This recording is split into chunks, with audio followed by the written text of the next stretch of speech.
Pasteur Joseph Makie-Sekala, vous êtes le couple hôte de la conférence et la croisade sur le thème l'onction qui brise les jougs.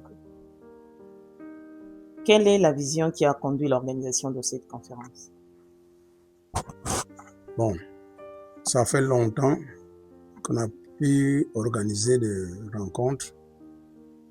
Alors, je crois que le moment est venu maintenant pour faire une croisade, pour gagner les âmes à l'extérieur. Parce que notre vision, c'est justement de gagner les âmes. Alors, il y a des gens qui traînent, qui ne viennent pas à l'église personnellement, mais avec une croisade, on peut les atteindre. Alors, pourquoi avoir retenu ces thèmes?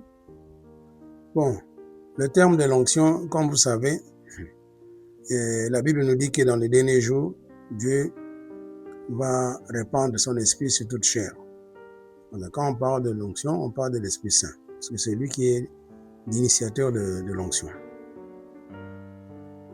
Exactement, c'est l'Esprit Saint qui est l'initiateur de l'onction. Quel est l'impact, espérez-vous, voir dans la vie des participants, particulièrement ceux de la ville de Kinshasa? Bon, l'impact, nous voulons que quand les gens viennent, qu'ils se convertissent, qu'ils donnent leur vie à Jésus. Ça, c'est le but principal. Parce que la Bible a dit, allez partout, prêchez la bonne nouvelle. Ajouter quelque chose là-dessus aussi pour répondre un peu, je crois, à ces 2-3 questions. Alors, on a constaté aussi, en dehors du fait que la Bible nous exhorte à aller partout dans le monde et faire des nations de disciples, les baptisant au nom du Père, du Fils et du Saint-Esprit, on a remarqué dans la population qu'il y a beaucoup de problèmes.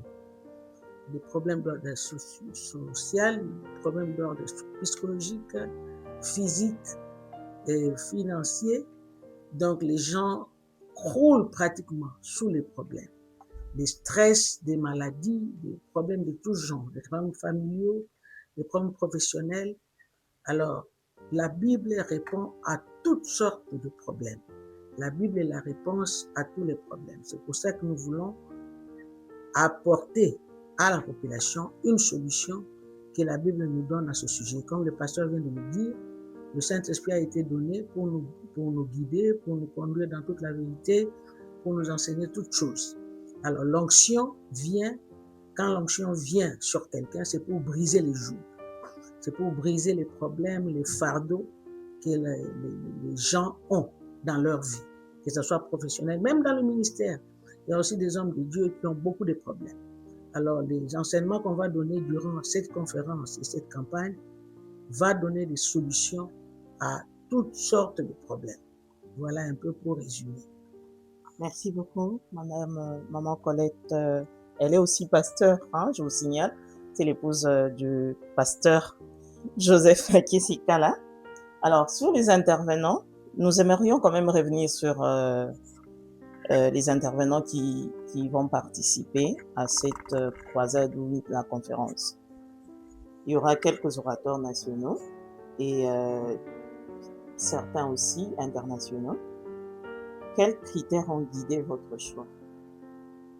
Bon, je crois que pour cette question, je préfère donner le micro à madame. Bon, c'est le Saint-Esprit, hein. Nous avons beaucoup d'hommes de Dieu, beaucoup de serviteurs de Dieu, beaucoup de servantes de Dieu. Mais le thème a été donné et le choix nous a été dicté par le Saint-Esprit. Nous avons porté notre choix sur certains hommes, comme on ne peut pas prendre tout le monde aussi. Alors, ceux qui ont été choisis, on l'ont été par le Saint-Esprit lui-même. Alors, que représente pour l'Église Lifeline International Ministries la venue du docteur Vernon Falls? Le docteur Vernon Falls est le fondateur. C'est lui le visionnaire de l'Église Lifeline International Ministries à travers le monde, au niveau international. Donc, c'est lui le numéro 1. Donc, c'était tout à fait normal qu'il vienne et qu'il partage ce que le Seigneur a mis dans son cœur avec le peuple de Dieu.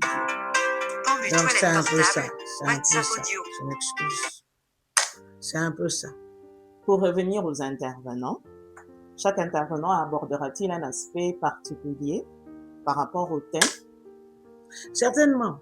certainement, nous laissons le libre choix, vraiment, libre arbitre à chaque intervenant. Le thème est là. Chaque intervenant va aller auprès du Saint-Esprit qui a donné le thème et voir l'aspect qu'il pourra exploiter pour bénir le peuple de Dieu. Vous êtes l'organisatrice pratiquement. En tout cas, Je suis la coordonnatrice. La coordonnatrice de l'organisation de cette croisade et de cette conférence. En tout cas, pour qu'on reste avec vous, madame, quelles sont les dispositions prises pour accueillir les participants en toute sécurité? Alors, la conférence d'abord se fera en 3 jours, pendant 3 jours, et ça sera au sein de l'église. Au sein de l'église Lifeline International Ministry, située sous avenue Chef Kinzonzi, numéro 27/28, dans la commune de Bandalumba. Alors, toutes les dispositions sont prises, en tout cas, pour que les gens soient en sécurité et soient à l'aise. C'est une église déjà qui existe et qui fonctionne en tant qu'église. Et comme les serviteurs viendront, on va bien aménager la place pour qu'ils soient à l'aise. Et pour la conférence, pour la croisade, plutôt la campagne d'évangélisation, ça sera sur le terrain Saint-Cassien. Là, évidemment, c'est un terrain en plein air. Aussi, nous avons pris toutes les dispositions de sécurité possibles pour que les choses se passent comme ils se doivent. Alors, les gens seront là, les protocoles seront là, les gens de la sécurité seront là. Et nous croyons dans le nom de Jésus que tout se passera bien. Et en rapport évidemment avec, je reviens avec le pasteur Joseph. Dans le contexte actuel, maman Colette l'a déjà dit, on a beaucoup de problèmes ici en RDC. Dans le contexte actuel de la RDC, quel rôle l'Église doit-elle jouer face aux défis sociaux, économiques et spirituels? Bon, comme j'avais dit, Jésus est la solution. Satan, c'est le problème. Donc, tu ne peux pas commencer à résoudre les problèmes individuellement. Chaque problème en particulier, tu vas te fatiguer. Donc, la meilleure solution, c'est d'abord de recevoir Jésus. Quand vous recevez Jésus, il vous donne le Saint-Esprit et lui, il est spécialiste en tout. À la création, il était là. Et aujourd'hui, nous sommes bénis parce que Dieu l'a envoyé par Jésus. Le Saint-Esprit, quand il arrive, il dit qu'il va nous enseigner toutes choses, il va nous guider dans toute la vérité, et puis il va nous annoncer des choses à venir. Donc le Saint-Esprit, il est Dieu. Quand il se met au travail, tous les problèmes seront résolus. Chacun à son tour, bien évidemment. Évidemment. Quel message souhaitez-vous transmettre aux personnes qui ne fréquentent pas encore une église? Mais ça, c'est très simple. Les personnes qui ne fréquentent pas l'église, le message, c'est de venir recevoir Jésus. Voilà. Et un message d'espérance aux Congolais, les Congolais en cette période?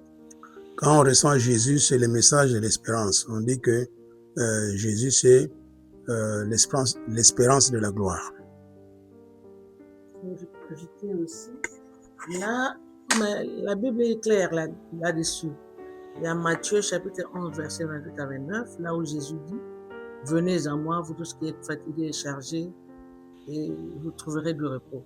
Prenez mon joug sur vous, hein, n'est-ce pas? Mon joug est léger, le vôtre est lourd, prenez le mien. » Donc Jésus est là, Jésus est la réponse, la solution à toutes sortes de problèmes. Les gens qui sont fatigués, les gens qui ont des problèmes, même ceux qui fréquentent déjà l'église. Hein, il y en a qui, par manque de connaissances, par le fait de ne pas mettre la parole de Dieu en pratique, par le fait de certaines désobéissances, on se retrouve dans beaucoup de problèmes. Alors venez, Jésus dit, venez à moi, vous tous qui êtes chargés et fatigués, et je vous donnerai de repos. Prenez mon joug sur vous, mon joug est léger, laissez-moi votre joug qui est lourd et prenez le mien. Donc Jésus est vraiment la solution à tous les problèmes. C'est ça le message d'espérance que nous ne cesserons de donner, de dire aux gens. Que ce soit dans la rue, que ce soit dans l'église, au sein même de l'église. Et les gens qui viendront, comme je le répète encore, même les serviteurs de Dieu ont besoin de ce message. Parce qu'il y a beaucoup de serviteurs de Dieu qui ont aussi beaucoup de problèmes. Eux, ils sont serviteurs, mais ils ont aussi beaucoup de problèmes. Comme le peuple de Dieu aussi a beaucoup de problèmes. Alors, ensemble, Dieu a mis en chacun, n'est-ce pas, une spécificité des talents, des capacités.